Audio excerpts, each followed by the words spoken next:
In the name of Allah, who is the most beneficent, the merciful. Dear viewers, Assalamu alaikum. Hope so people are doing well and enjoying a very happy and beautiful life. Dear viewers, I welcome to all of you on my YouTube channel, Study Station. Dear viewers, मैं उम्मीद करता हूँ कि आप सब लोग खैर आफियत से होंगे. As you know, we were discussing a series. हम अमेरिकन लिटरेचर के अंदर कुछ ड्रामास और नॉवेल्स को डिस्कस कर रहे थे. So today we are going to discuss drama number 2. आज हम डिस्कस करेंगे अपने ड्रामा नंबर 2 को, which is long days journey into night. This is the name of a drama, long days journey into night. अब इसका जो writer है, dramatist है जिसने इस ड्रामा को लिखा, उसका नाम है यूजीन ओनील. सो सबसे पहले हम इस ड्रामाटिस्ट की बायोग्राफी देखेंगे, इसकी हालात जिंदगी के बारे में देखेंगे, फिर हम आगे फर्दर चीजों को देखेंगे जिस तरह हमने अपने फर्स्ट ड्रामा के अंदर देखी. So let's see what is in his biography Eugene O'Neill. इस राइटर की बायोग्राफी को डिस्कस करने से पहले you must know about 5 factors of this dramatist. इस ड्रामाटिस्ट के बारे में जानने से पहले आपको 5 फैक्टर्स का पता होना चाहिए. Number 1, he is the greatest dramatist of American literature of American drama. अगर हम अमेरिकन लिटरेचर की बात करें या अमेरिकन ड्रामा की बात करें, so he is one of the greatest dramatist. तो सबसे अजीम, सबसे बड़ा, सबसे दानश्वर, सबसे आइकॉनिक, सबसे आर्टिस्टिक जो हमें राइटर ड्रामाटिस्ट नजर आता है वो यूजीन ओनील ही हमें नजर आता है. So he is one of the greatest dramatist of American literature. So this is the first factor. ये है जी factor number 1. If we talk about second factor, तो second factor के अंदर हम कह सकते हैं he credited as to secure the international honor.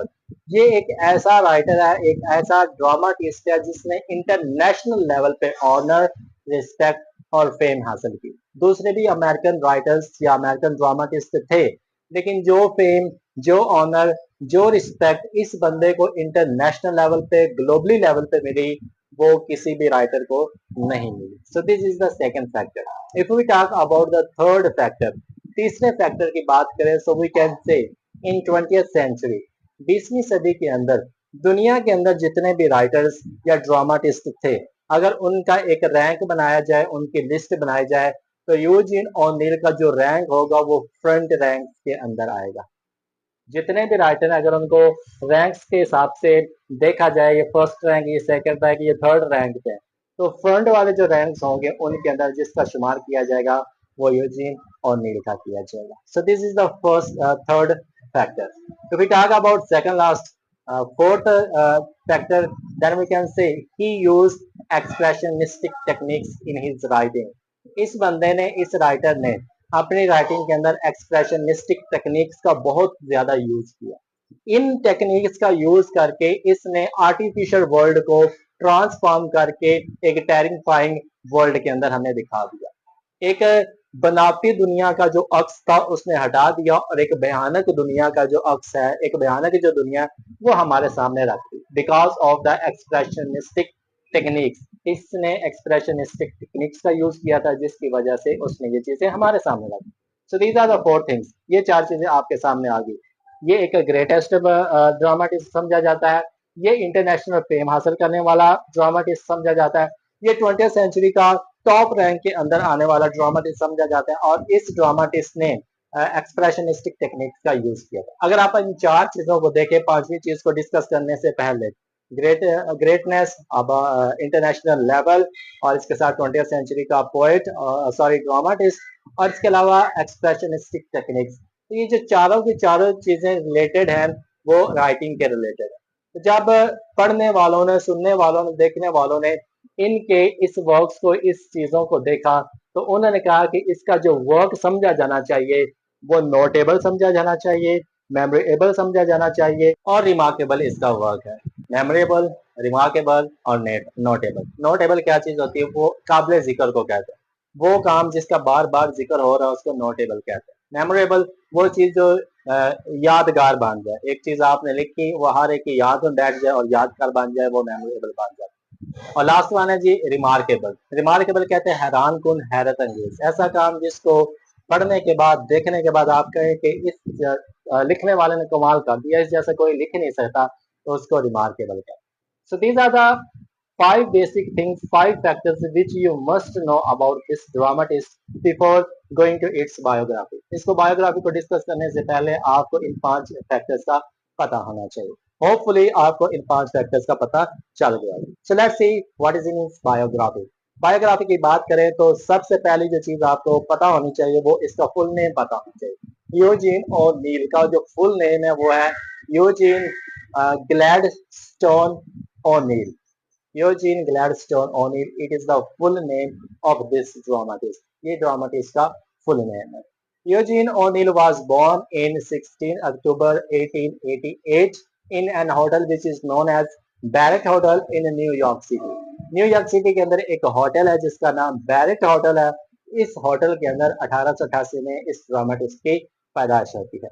His father name was James O'Neill and he was a stage actor. If we talk about his mother name was Mary Ellen Quinlan O'Neill and she was a religious woman. ये एक मजहबी खातून थी, लेकिन she was drug addicted. ये drug addicted ही, morphine का use बहुत ज्यादा किया करती थी। मॉर्फिन का यूज क्यों किया करती थी? क्योंकि जब यूजीन ओनील की बर्थ हुई थी उसके बाद पेन किलर के तौर पे, पेन रिलीफ के तौर पे डॉक्टर ने जो इसको सजेस्ट किया तो वो मॉर्फिन का मशवरा दिया था कि आप मॉर्फिन लिया करें तो आपका जो पेन होगा वो उससे रिलीफ मिला करे।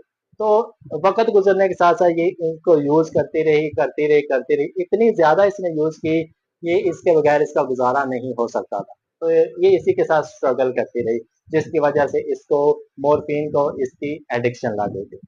If we talk about his education, अगर हम इसके एजुकेशन की बात करें तो वी कैन से कि he got his early education from Catholic boarding school. Catholic boarding school से इसने अपनी जो इब्तदाई तालीम थी वो हासिल की थी। इस स्कूल के जो रूल्स थे वो बहुत ही स्ट्रिक्ट थे, जिसकी वजह से ये ज्यादा देर तक यहाँ पे सरवाइव ना कर सका। फिर इस स्कूल से निकल के ही got admission in an academy which is known as Betts academy. यहाँ पे थोड़ी देर पढ़ा, यहाँ से थोड़ी देर पढ़ने के बाद ही got admission in an university which is known as Princeton university. इस यूनिवर्सिटी में इसने एडमिशन लिया और 1 साल तक इस यूनिवर्सिटी में पढ़ता रहा। 1 साल के बाद इसको इस यूनिवर्सिटी से सस्पेंड कर दिया जाता है। So this is all about his education. If we talk about his works, तो जब इसको इस यूनिवर्सिटी से निकाला गया था तो ये कई सालों तक आवारा फिरता रहा था।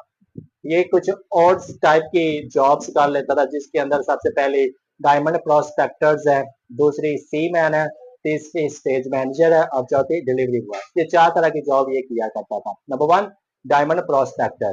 डायमंड प्रोस्पेक्टर क्या होता है? आपको पता है कि जो डायमंड्स के ना ये माइंस होती है, जो नई माइन का पता लगाता है, देखता है कि ये कहाँ पे हो सकती है, उसको प्रोस्पेक्टर कहते हैं। हीरे की नई कान का पता लगाने वाले को कहते हैं प्रोस्पेक्टर्स, और सॉरी डायमंड प्रोस्पेक्टर। सी मैन, समंदर के अंदर बहरी जहाजों के ऊपर जो बंदा काम किया करता है उसको सी मैन कहते हैं। Number 3, stage manager.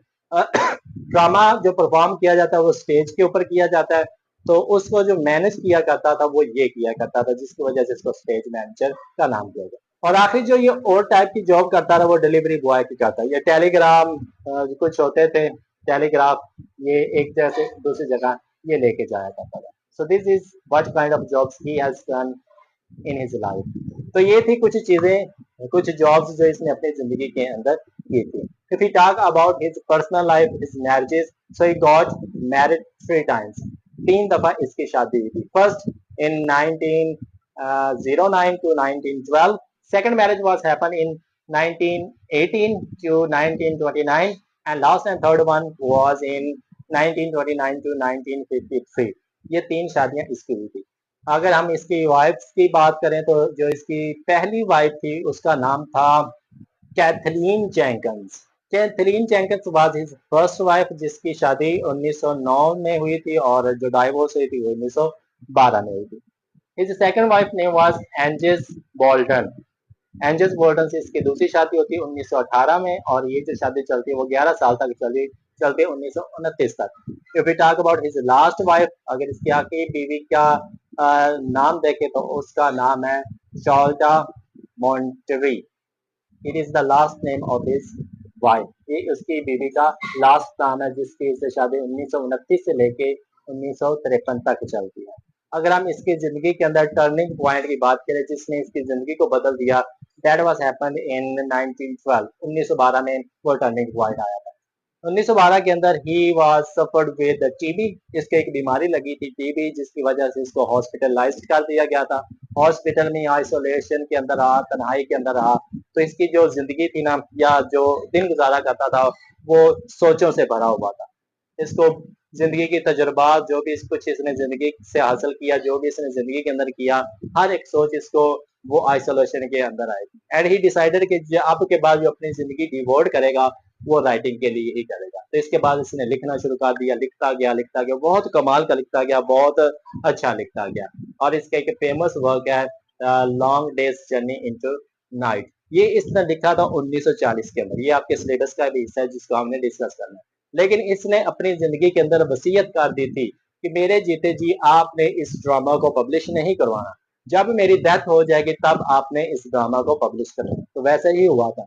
ये जो लिखा गया था वो 1940 के अंदर ड्रामा लिखा गया था, लेकिन इसको पब्लिश जो करवाया गया था वो 1956 के अंदर पब्लिश करवाया गया था। If we talk about his death, तो 1930 के अंदर इसको बहुत से हेल्थ इश्यूज हो गए थे, जिसकी वजह से ये कभी कभार लिख लेता, कभी कभार ना लिखता।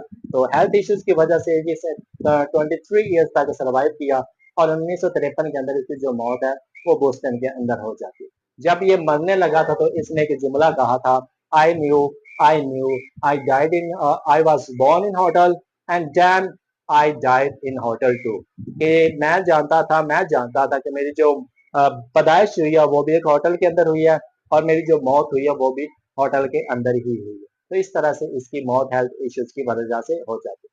If we talk about his characteristics कि ये किस तरह का लिखा करता है, तो सबसे पहली जो कैरेक्टरिस्टिक है वो है रियलिस्टिक। हकीकी चीजों को ये अपने ड्रामा का, अपने प्लेस का हिस्सा बनाया करता था। Number 2, psychological depth. ये नफ्सियात की गहराई के अंदर जाके लिखा करता था। जब आप इसके ड्रामास को पढ़ेंगे आपको लगेगा कि आपकी जिंदगी और अंदर कैरेक्टर्स की जो जिंदगी वो साथ साथ ही चल रही। इस तरह के साइकोलॉजिकल एस्पेक्ट ये अपने ड्रामास के अंदर डाल देता था। और तीसरी जो चीज ये, और लास्ट अपनी जो चीज वो अपने ड्रामा के अंदर इंक्लूड करता था, वो कुछ रेफरेंसेस यूज करता था। And he use those references from tragedy of Greek. Greek की ट्रेजेडी से कुछ रेफरेंसेस यूज करता और उनको यूज अपने ड्रामास के अंदर किया करता था, जिसकी वजह से इसको एक बहुत ही प्रोमिनेंट, बहुत ही शानदार और बहुत ही एक अजीम किस्म का ड्रामाटिस्ट समझा जाता है। और इसके साथ साथ इसको एक टाइटल भी मिला हुआ है कि जी he is known as the father of American drama. इसकी राइटिंग की वजह से इसको जितने अवार्ड्स मिले थे 20th सेंचुरी के अंदर, किसी भी राइटर, किसी भी ड्रामाटिस्ट को उतने अवार्ड्स नहीं मिले थे, जिसकी वजह से लोग इसको फादर ऑफ अमेरिकन ड्रामा के नाम से जानते हैं।